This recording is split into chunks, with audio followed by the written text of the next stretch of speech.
So everyone talks about Marcus Aurelius like he was this calm philosopher sitting in a garden somewhere, journaling with a cup of tea. And I used to picture that too. But then I actually looked into his life, and Michael, it is nothing like that. He spent 14 years at war. The Antonine Plague killed millions of people. His generals betrayed him.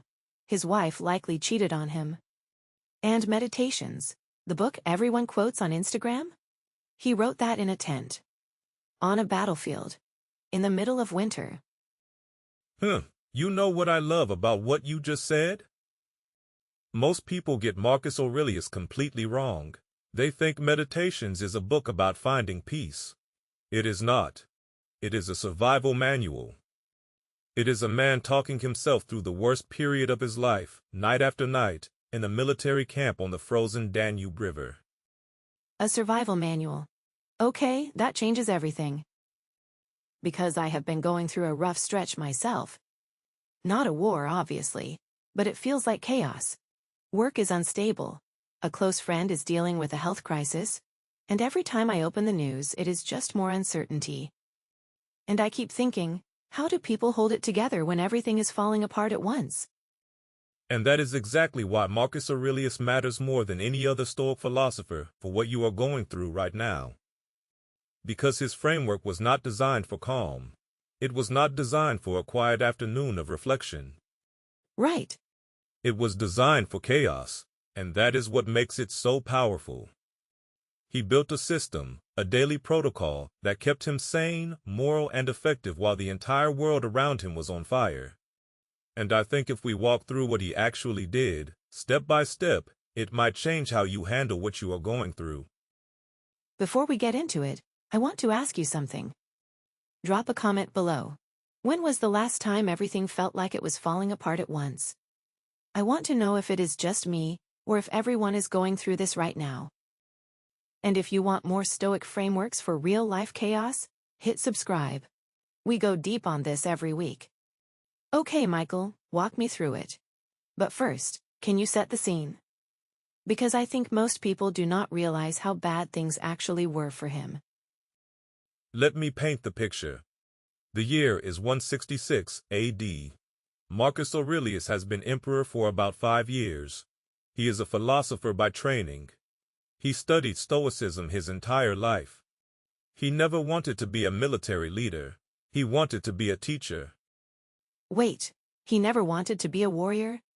Never. He was adopted by Emperor Antoninus Pius specifically because of his character and his intellect, not his military skill. But in 166, everything changed. Germanic tribes, the Marcomanni, the Quadi, the Sarmatians, they crossed the Danube and invaded Roman territory. This was not a border skirmish. This was an existential threat. They pushed all the way into northern Italy.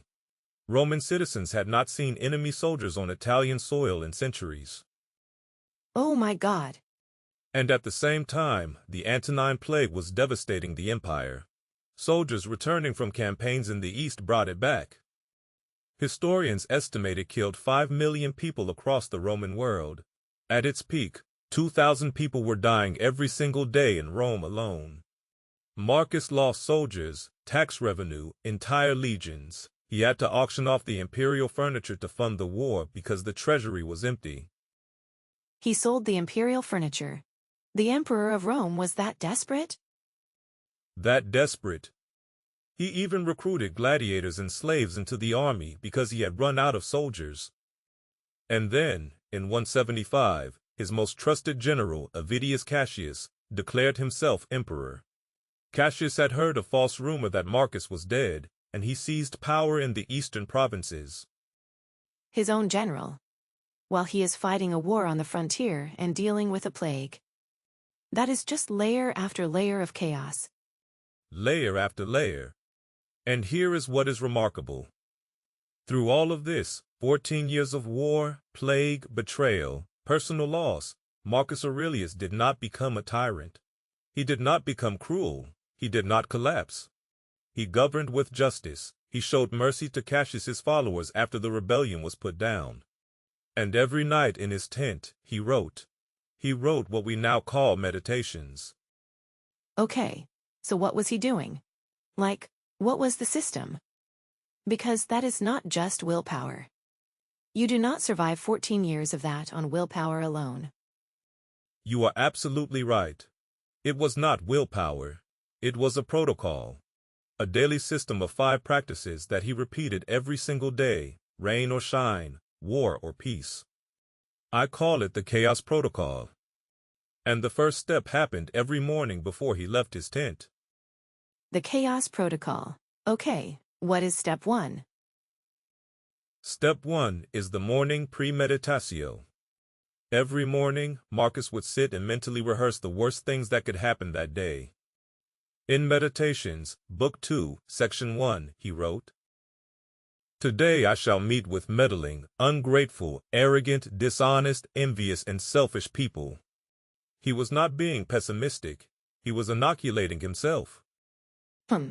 So he would wake up and basically say, today is going to be hard. And here is exactly how. Exactly. And here is why it works. Modern psychology has a name for this.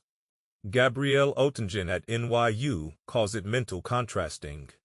Her research shows that when you anticipate obstacles before they happen, your goal achievement increases by 20 to 30%. Marcus was doing cognitive behavioral therapy on himself 1800 years before it had a name. 20 to 30%. That is not a small number. So by expecting the worst, he was actually performing better? Because nothing caught him off guard. When a messenger arrived with bad news, he had already rehearsed it. When a soldier panicked, Marcus was calm because he had already lived through that scenario in his mind that morning. The surprise was gone. And without surprise, there is no panic. Okay, that is powerful. What is step 2? Step 2 is the dichotomy filter. In the chaos of war, Marcus had to make dozens of decisions every day. And before every single one, he asked himself one question. Is this within my control? If the answer was no, he released it immediately. He could not control the plague. He could control how he organized the medical response. He could not control Cassius's betrayal. He could control whether to seek revenge. And he chose not to seek revenge. Right? Even after Cassius tried to steal his empire? Cassius was killed by his own soldiers before Marcus could reach him. But Marcus ordered that Cassius's family be spared. He burned Cassius's private correspondence without reading it, so that no one else would be implicated. He chose forgiveness over vengeance, because vengeance was not within the scope of what a good emperor should do. Only justice was. He burned the letters without reading them. That is incredible restraint. Most people would have read every single one. Most people would have. And that is the power of the filter. When you know what is within your control and what is not, you stop wasting energy on things you cannot change. You pour all of that energy into the things you can. Okay, step 3? Step 3 is the obstacle conversion. This is the one most people know, even if they do not know the source. Marcus wrote in Meditations, Book 5, Section 20. The impediment to action advances action. What stands in the way becomes the way. What stands in the way becomes the way. I have seen that everywhere. I did not know it came from Marcus Aurelius. It comes directly from Meditations. And he did not just write it. He lived it. The plague forced him to completely reform the army's medical system. The Germanic invasions forced him to develop new military tactics that Rome used for generations after him. The financial crisis forced him to find creative solutions that did not burden the citizens. Every single obstacle became raw material for progress. If you are finding value in this conversation, take a second to hit the like button. It really helps more people find Stoic wisdom. And if you have not subscribed yet, now is a great time. We read every single comment, so let us know what you think so far. Okay, back to it. So the plague was not just a disaster. It was the thing that made the medical system better. Exactly, and modern psychology backs this up. Researchers, Richard Tedeschi and Lawrence Calhoun at the University of North Carolina coined the term post-traumatic growth. Their studies show that 50 to 70% of people who go through serious trauma report significant positive psychological change afterward. Not despite the trauma, because of it. 50 to 70%. That is actually the majority. So most people who go through something terrible come out stronger? Most people do. But here is the key. It does not happen automatically. It happens when you actively look for the growth opportunity inside the obstacle. That is what Marcus was doing. He was not just enduring, he was converting. Okay, step 4? Step 4 is the evening audit. Every night, after the day's battles and decisions, Marcus would sit in his tent and ask himself 3 questions. What did I do wrong today? What did I do right? What could I do better tomorrow? That is so simple. 3 questions every night. Simple but powerful. This practice comes from the Pythagoreans originally, but Marcus made it his own. He was brutally honest with himself. In Meditations, you can see him criticizing his own anger, his own impatience, his own failures of compassion. He held himself to a higher standard than he held anyone else. And he did this every single night? For 14 years. Every single night. That is what Meditations is. It is his evening audit, his private journal. He never intended anyone to read it. He was writing to himself, for himself, to keep himself on track during the hardest period of his life. That makes the book so much more powerful. It is not a lecture. It is a man holding himself accountable when no one else could. He was the emperor. No one could tell him he was wrong. So he told himself. Exactly. And that is the final step. Step 5. The Impermanence Anchor. Marcus wrote in Meditations, Book 6, Section 15. You could leave life right now. Let that determine what you do and say and think. You could leave life right now. That is intense. It is intense because he meant it literally. He was at war. He could die any day. The plague could take him. An assassin could reach him. And instead of letting that paralyze him, he used it as fuel. If today is my last day, am I living it the way I want? Am I being the person I want to be? So he was not being morbid. He was using death as a compass. A compass. That is exactly right. Death was not a threat to Marcus.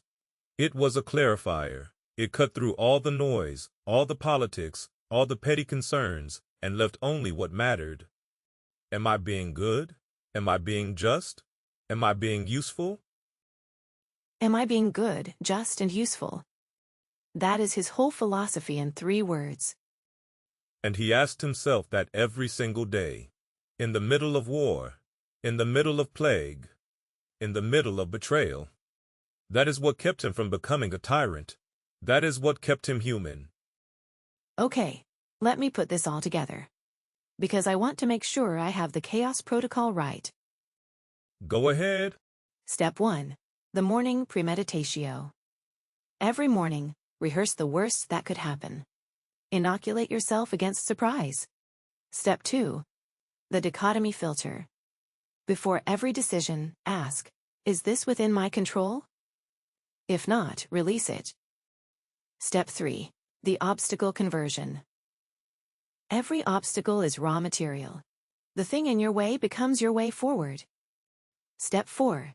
The evening audit. Every night, 3 questions. What did I do wrong? What did I do right? What can I do better? Step 5.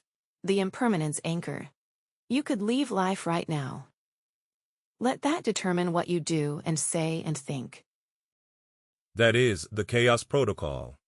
5 daily practices, no special equipment, no app, no retreat.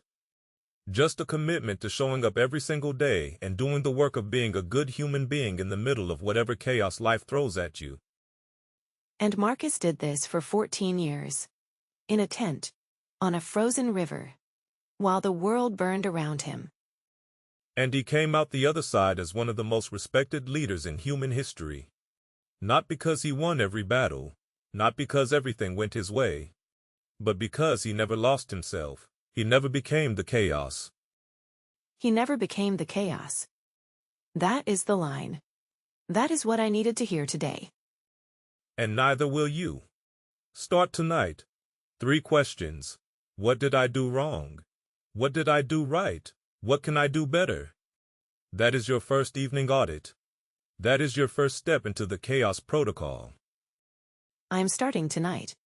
Leave a comment and tell us what topic you want us to cover next. We read every single one. And hit subscribe if you have not already. See you next time.